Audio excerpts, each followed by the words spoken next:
Let's get some fiberglass on these new stringers, everybody. Here we go. We've mixed up some nice vinylester resin and we're getting a little bit of material down just to get started. I call that a primer coat. Now we've already done a lot of surface prep to get to this point. And if you're new to the channel, I want to welcome everybody. This is our project boat. This is episode 20.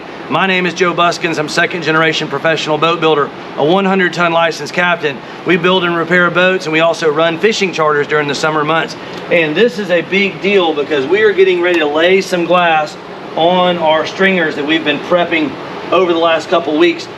We've got some marks on our glass here, and we're going to take a little bit of material out, take a little corner there so that that glass lays in there nice and tight. That is one of the tricks to getting your glass work to look professional and smooth, is knowing when to pleat or take out a little delta. Regular old pair of shop scissors will work just fine for that. Now, interesting what we're going to be doing today. We are laying down multiple layers of glass, and we want to stagger these joints so that we don't have overlapping material or joints that overlap. We want to stagger them for strength. Now we've already really prepped these surfaces well. You can see we put a nice, really nice fillet in the previous episode. We're using a little 3/8 snap roller there and some real high quality vinylester resin from Fiberglass Warehouse. The best resin I've ever used. Vinylester, we talk about it all the time, but it's that happy medium, better than polyester, easier to work with and cheaper than epoxy. Very strong, very flexible, very moisture resistant. And what we're doing is we're just getting a base layer down. I'm going to be working hard and fast on this thing today, folks, because I'm doing it solo. It's always nice if you can have a helper. We've already primed our pieces of Coosa. Like I said, we've done the nice fillets there, so you got a pretty radius. And as you can see, we've already staged all of our pieces of glass. We've pre-cut and pre-fit them. Doing your prep work before you actually start glassing is so important. Rollers work super fast. Vinylester saturates the resin easier and better than epoxy typically will, because it's not as thick. Resin's a little bit thinner, and therefore you get a little bit better saturation, and that's a good thing. Now that this has had a minute or two to soak, it'll start to go more and more transparent and lay in there a little bit nicer in those corners. You can see how that pleat allowed it to transition. Glass work can be scary and intimidating for folks that have never done it, but it's really not that bad. You just got to follow a certain sequence, and this video is going to show you how to do that. All right, so we've got one layer down. You'll notice this one is shorter than the other two. That is part of the stagger that we are doing in this process. To me, that's an important step. If you don't stagger these, all of your seams will line up on the same spot and potentially create a weak point or a point where moisture could be introduced. All right, so we got our second piece. You can see we did the same thing as the first one. We got a little pleat in there that's marked out, and that was when we did a dry fit. You'll notice that a lot of times as you push it in that corner, it'll form a natural V, and if you just take that little bit of material out, you don't have that pucker. It's quite warm in our part of the country right now, and temperature is important when you're doing this kind of work. We use the little infrared heat guns all the time, and today we've got more or less 87, 86, 87 degrees. Now, one thing to remember is the hotter it is, the less catalyst you're going to use. That's our little cheat sheet. Today we went with 1 quart of the vinylester, and we put about 10 cc's of the MEKP, or the methyl ethyl ketone peroxide, in that. That is going to be your activator, but because we're doing multiple layers today and it's quite warm, you don't want to go crazy. You don't want to go crazy on your catalyst. You want to go on the mild side. And you can see here, folks, This is what I like about laying the smallest layer first. You can see the second layer comes over that, and you get this really nice blend or transition that just looks nice, works good. That's the way our family has done it for decades. When my father was building big 37 footers, we used to get up in there and laminate fiberglass for days, and we would spray barrels and barrels. And it's the same way that we built our 29 footer there. If you folks, again, if you're new to the channel and want to see how we built our 29 from start to finish, we got a whole series of videos documenting the build of that big boat. You want the glass to be mostly transparent. You can see right there how it's not transparent. There's a lot of white in the glass, and as we roll it with a little bit of pressure, you'll notice it goes transparent. You can kind of see that is milky looking. That's going to be more transparent. Transparency is what you want, folks. You do not want, that will not work. And if you're doing glass work that looks like that, that is not adequate. Sometimes you got to put a little bit of pressure on there to make it really move in. Now all the tools and everything, the supplies we're using, as I mentioned, Fiberglass Warehouse, they're vinylester, and they got everything you need to build and repair a boat. Gelcoat, fiberglass materials, all of that. And there's a substantial discount code from those folks that'll save you some money. Also, we have a very nice Amazon store below the video's description. If you go in there, there's pictures and descriptions of all the materials we're using. Feel free to check that out for y'all's convenience. We're gonna take our staged piece that's sitting here ready to go, and we're gonna butt it right up to the one behind it. We're just splitting it right down the middle, like 50%, 50% on the Coosa board, 50% on the hull bottom. And I'm going to show y'all in a little while the prep work we did. You can see this fiberglass has all been sanded and ground down. We did a lot of prep, and again, if you want to jump back in the channel and see all that, we have videos showing the demolition, but we used a lot of 40 grit paper, sanding all this stuff very aggressively, even the sides of the Coosa and the fillets a little bit. And then another trick that we use, a lot of times we'll use some acetone, and just before fiberglassing, we may take it in a spray bottle. And what I did here, we sanded everything, we vacuumed it, and you take a little bit of acetone and just spray there where the glass is going to be making contact. And then after that has flashed off or evaporated for a while, I like to take a little Wagner heat source and dry it out a little bit. Just be sure the acetone fumes have dissipated before you do that.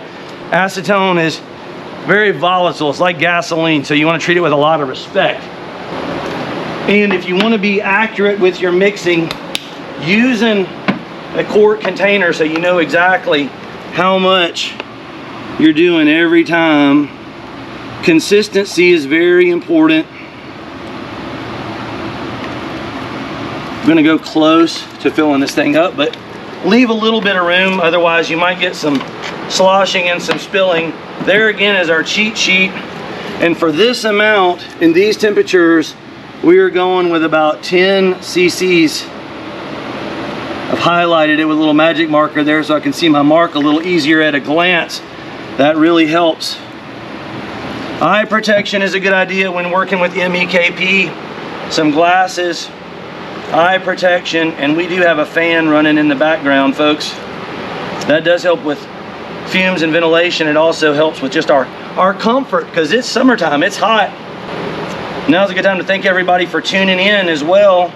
Channel's really been growing lately. We want to thank everybody, especially our Patreons and our members.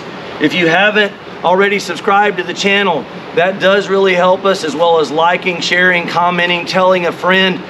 If you're home cooking and you want something on in the background, if you could just let the videos roll, that long watch duration is really, really good for the algorithm there. The more the channel grows, the more this kind of stuff we can do. Right now we are in the middle of our charter season, and we are very busy running fishing trips and fishing charters. You want to be sure not to leave any residual material in your cup there, folks.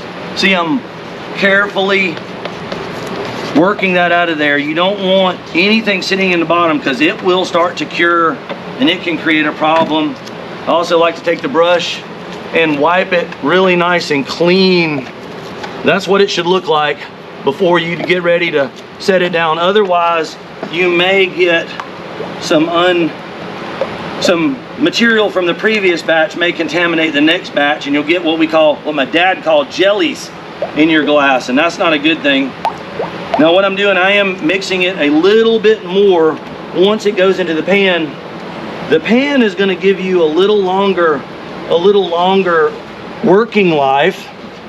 If you've got resin in a large mass, like in a big cup, it's going to generate some heat. That's called an exothermic reaction, and we've talked about that in previous videos. That is not good, because as it gets hot, it'll cure faster. As it cures faster, it creates more heat, and you get this runaway effect. Growing up in a boat shop, you will learn to do quality work, and you learn to do it fast. You folks at home, these projects, I tell people all the time, you don't want to suffer from analysis paralysis. That's where you overthink forever and you don't actually make any progress on your project. There's a sweet spot, folks. You do not want a dry laminate. It needs to be fully saturated, but you don't want big puddles of resin and material. And if you can, I hope the camera is picking up what we're doing here. You can see this is about optimal, in my opinion, in my experience doing this. That's about how it should look before you proceed to the next layer. Same deal for the pleats here, folks. Our pleat is going to be right in the corner. We're taking our material right to the top of the stringer on this third layer. I'm not going to be wrapping the top of the stringer. It's not necessary. In my opinion, some people do it. I don't think it's a necessary step, and it does add quite a bit of labor, in my opinion. Now, if it's wood, you can want to resin coat it and seal it thoroughly, but that is one of the beautiful things of working with Coosa board, which is the material we're working with today, folks. That's C-O-O-S-A. Maybe y'all can see the banner there in the background, but Coosa Composites. It's a polyurethane panel. It's made to replace plywood, and it's very strong, very lightweight, and it's not like your typical lightweight foams. It has similar strength to plywood, but lighter, and never rots, and it's just amazing. It's an amazing product. I'm going to allow a little bit of overlap on this one. If you got a little bit of overlap, a lot of times what I will do is wet under it. On this last one, a lot of times I like to do that, where you can see we've got a little bit of coverage. They're just scissoring over each other. Now, if you don't want that, or you want to trim this, like for example, we could neaten this up a little bit and trim a little off this top edge. And it lays in there a little more like the profile of this other one, so it's not sticking way up above the floor.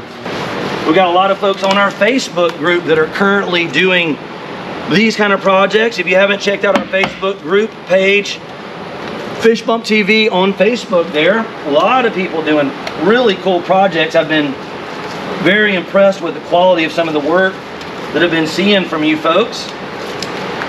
And if you're working on a project like this, that's a great place to go and get some inspiration, and you won't feel alone. Sometimes you get into these projects and you're like, what have I done, man? This thing's whipping me. But you know, with the right tips and techniques, and that's what we're all about, folks. And we may have some pros out there watching, but this channel is really for the DIYers. I figure you pros know most of the stuff that we're doing here. I'm a professional, grew up in a boat shop, licensed with the U.S. Coast Guard as a professional boat builder, done hundreds of jobs like this, but I'm finding that there are so many people out there that are first-time fiberglassers, and they just need a little input and direction. But you can see now we can move to our next layer, and that's what you get from staggering the joints. We always want our narrowest one underneath right to the edge of the previous layer. It's just a butt joint there. That's all we're doing. But we're staggering these joints, so it's not a problem that they're not overlapped. And that's going to give you a really clean and pretty installation. So I'm sliding forward for convenience. I made myself a little table. I also taped the top of my old stringers. You folks can see I put some tape on there because that way I'm less likely to get splinters when I'm shifting back and forth, or even you can even sit on it without fiberglass splinters getting in your pants. So fiberglass in your pants is no good. That's another thing. A lot of people ask me, how do I stay clean and neat doing fiberglass work, which a lot of people consider this pretty dirty work.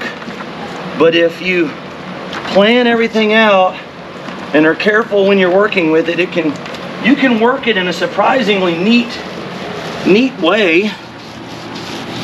But you folks out there that have worked with epoxy in the past, if you look at the speed with which we are able to move, vinylester is the way to go. Now you can also do this with polyester, and these could be plywood stringers. You know, a lot of boats out there were built with plywood originally.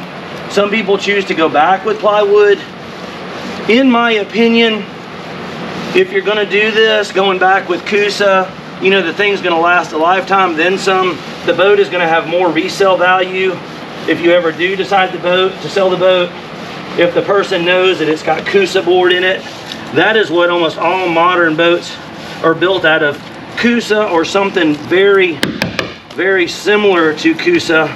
If you have a helper or can recruit some help, I would take advantage of that. If you got to buy somebody some pizza and some beer and get them to help you, or maybe help them on their project, sometimes just having a second hand. I have been doing this my entire life, and I would probably recommend for a lot of people, you may not want to do all 3 layers at once, or if you do, you're going to want some help. And I got a special request also, folks. I talk about Facebook, and obviously we're here on YouTube, but I've got someone currently stealing my videos and putting them up on TikTok as Fish Bump TV. And we're trying to get that. We're actually working on that legally right now. We've got our name trademarked, and they're just straight up stealing our content. So we are legally proceeding with that. But in the meantime, if you folks go on TikTok and want to check us out, ours is the real Fish Bump TV. I wish people would just create their own work or go get a job rather than stealing other people's content. But maybe y'all can help us out with that. I'd love to know in the comment section what kind of projects you folks are working on at home. We get a lot of really cool comments. If you got questions, I will try my best. And again, we mentioned Patreon earlier. A lot of people aren't familiar with what Patreon is, but basically that's consulting directly with me. So if you want to give me a call through Patreon, it's like hourly paid consulting, and I can help you with your personal project, which that's pretty cool. So just check out Patreon if you're interested in doing something like that.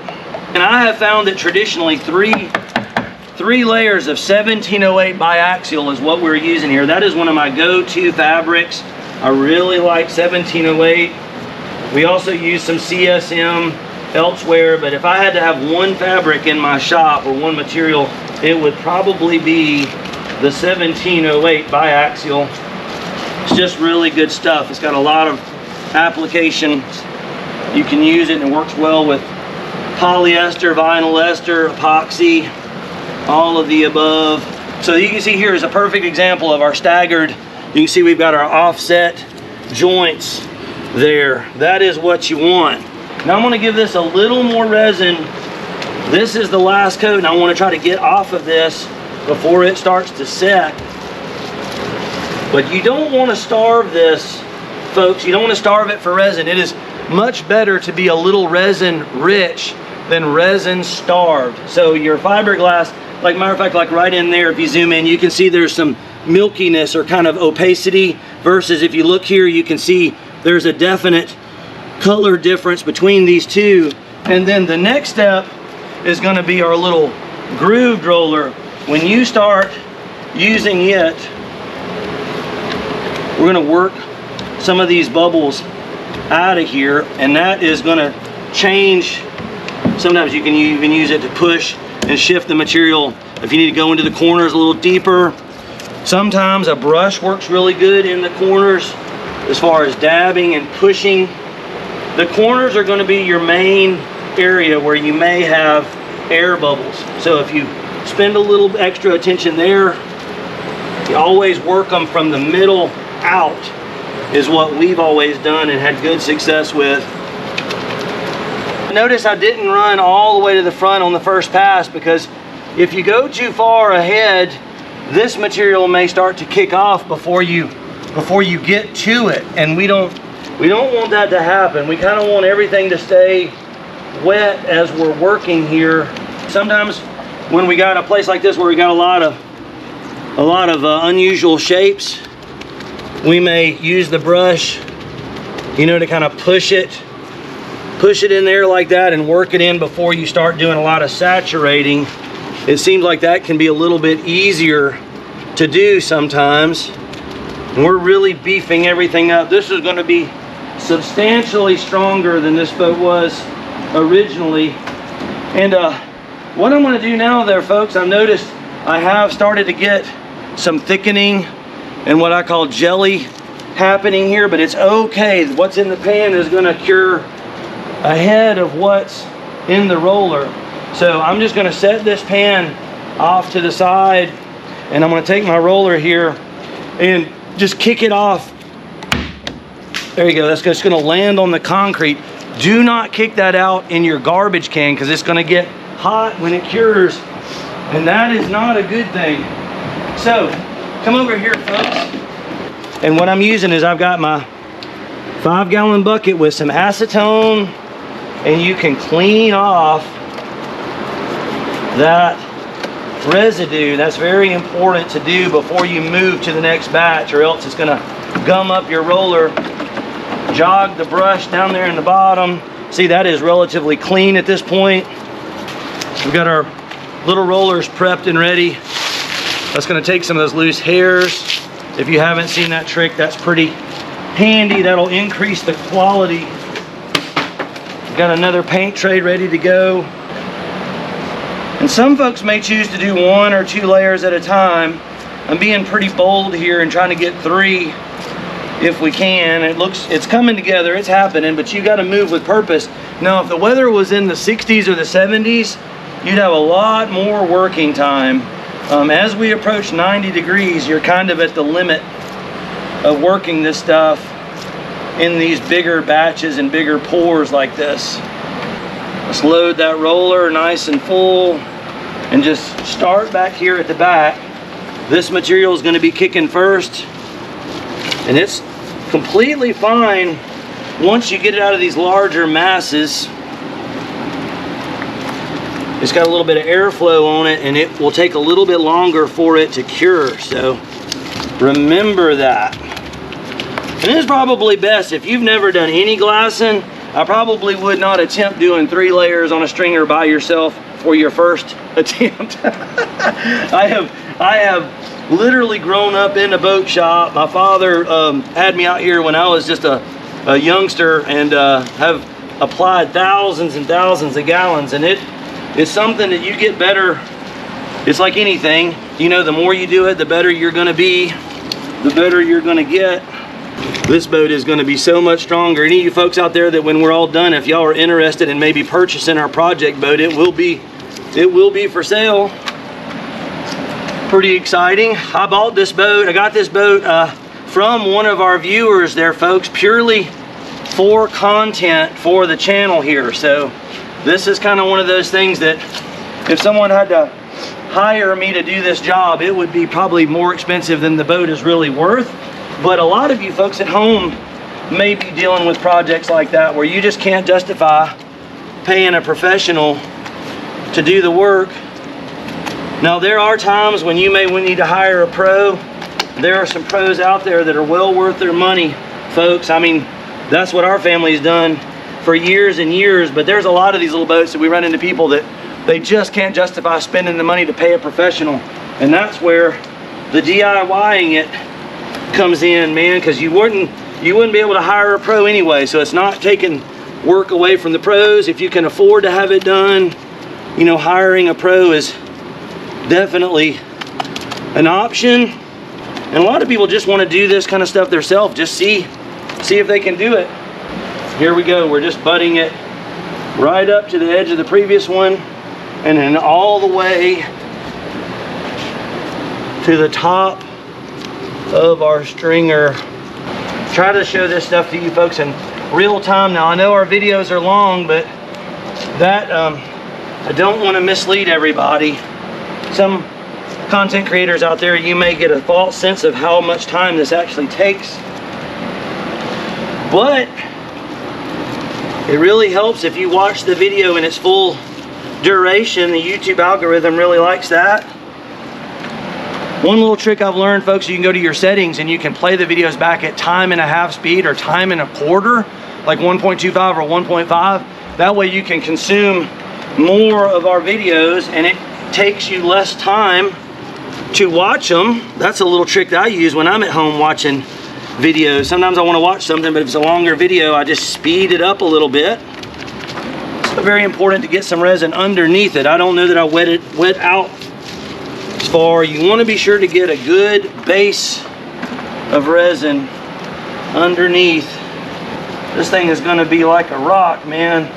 It's going to be way tough, way strong. And that's the way we like it. Like it commercial duty. That's what our family always built.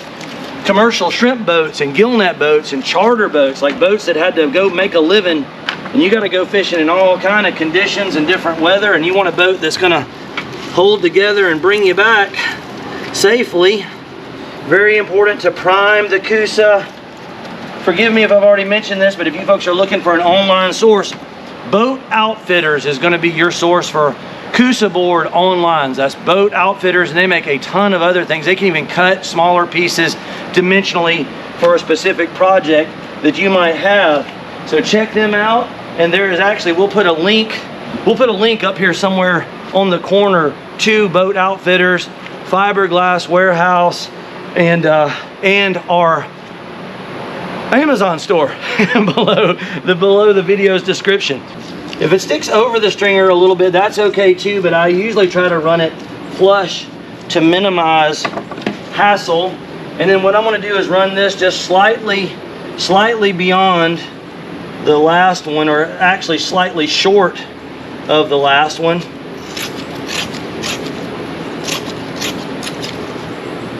Here we go. That'll work. See, we're beefing up the bottom.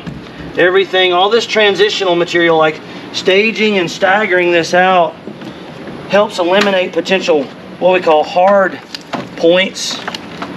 You want a nice gradual transition on your glass. Like I said, prep was very important. If you want to jump back, y'all, this is episode 20 of this video series, and all the grinding and sanding we did, very important to get a very clean, dry, and thoroughly sanded surface before you try to fiberglass to it. If you don't have a properly prepped surface, your fiberglass will not bond properly, and you'll have what they call delamination, which is not good. All right, last piece. We're gonna have to do a little bit of trimming on this one as it moves forward, but we're gonna go ahead with a full width one, and I will stop it a little shy of these layers. I'm going to stagger it back a couple inches. Now I may not have mentioned, folks, you'll see I got the respirator around my neck. Normally when we're doing this at home, and when you're doing this at home, you should be cautious of the fumes as well. Very hard to talk and explain, and it's just uncomfortable to talk. And quite honestly, people say do the voiceovers, but that takes a lot of time, and these videos already take a lot of time. So I know I'm probably flirting with danger a little bit there, folks, but that's just the way we do it. But when you're at home, you should definitely be wearing a respirator and a mask, and right now we have plenty of good airflow. We are in our 5th quart, so we used a little over a gallon. Looks like we're going to use a little over a gallon to get this one side done. So that would mean on a boat this size, if you're going to do it commercial duty, heavy duty like we are, you could probably expect to use 8 to 10 gallons or so of resin in the process. And it may be a little bit overkill, but we've never had one fail with 3 layers of biaxial. On a smaller boat, on a lighter weight application, you might get away with less, but I hate to recommend doing less, because you do not want a stringer failure or a delamination issue. And if there's anywhere you're going to build the boat strong, your transom and your stringers. Stringers, like I said in the previous video, are like the backbone of your boat or the frame of your truck. And if you were using epoxy, again, it will not work this fast, or at least in my experience, I cannot work with epoxy as fast as you can work with vinylester and polyester. So that is one of the reasons. And I mentioned in a previous video, a lot of people wonder about compatibility. It's okay to put Gelcoat over vinylester, but usually Gelcoat and epoxy, there can be issues. It can be done, but we don't generally recommend it, and most manufacturers don't. There can be problems with the Gelcoat bonding properly. So that's what I like. The vinylester is nearly as strong. It's got really good waterproofing and elongation properties as far as being able to flex and move. It's not brittle, and it costs less. And like I said, if you go check out Fiberglass Warehouse, their discount code FishBumpTV, it is coming up on 5 o'clock on Friday, and we've had a busy week, folks. One of the reasons we're hustling on our project boat is we are running a bunch of fishing charters right now. And if y'all folks want to book a fishing charter and come down and fish with us, be sure to look us up, check us out. We'll put a link for that below as well. I'm pretty easy to find online. You guys and gals can come down here and we can fish out in the Gulf and maybe catch some red snapper or king mackerel or trigger fish. We could even talk about your boat project while you're down here. You get a twofer there. That would be pretty cool. All right, that is looking pretty fantabulous, I would say. That probably took me right at an hour, I would imagine. Now, a lot of times what we'll do is we'll kind of come back and babysit this a little bit and go over it with the roller a few more times, or with our hard roller, our bubble buster. Let me go get that and demonstrate it one more time. You're gonna want to keep a acetone bucket like I showed earlier, and when we're not using our bubble buster, we just keep it down in the acetone, roll it a little bit, jog the excess out, and just real carefully, real meticulously. Now sometimes with the 1708 you'll get a fiber or a hair like that roll up in your roller, and I usually just pull it out like so. But that is going to increase the quality of your glass work as well. That'll work some of those air bubbles out. And as it's getting close to curing and tacking off, a lot of times I will come back with just a little more resin and kind of top it off. Matter of fact, I did that back here. If we get low on the camera angle, you can see this up here has a drier look to it. And then as you get back here, this is a little bit wetter. That is what I did, is once this set for a few minutes, I just took a little extra resin and just a light coat over it to kind of finish it out. I think that looks pretty good. I don't know. I hope you folks at home agree. Now, obviously, it's a matter of just repeating the process, everybody. It's kind of what we did on this side, we would do the same on that side. Matter of fact, if we might work on even later tonight and immediately jump to the other side. That way, when this resin and material is curing, it cures uniformly. Now, if you can't do it all together, sometimes we may put a little bit on one side and a little bit on the other, so that as the glass cures, it doesn't potentially pull your stringer left or right. If you're enjoying the channel and you want to see more of this kind of stuff, Please remember to watch those videos in their full entirety. Subscribe to the channel. We are trying to get to 100,000 subscribers, and with y'all's help, we can do it. Like, comment, share, tell a friend. Check out our Amazon store below our videos links. Check out Fiberglass Warehouse with a Fish Bump TV discount code, and go to TikTok and sign up to the real Fish Bump TV and get rid of our imposter out there. You know who you are, you dude stealing my videos, man. So we're gonna go after it. Thank y'all so much from the bottom of my heart. Captain Joe here with Island Marine Charters Fish Bump TV. My son Logan is my amazing cameraman, and we will catch you folks in the next episode.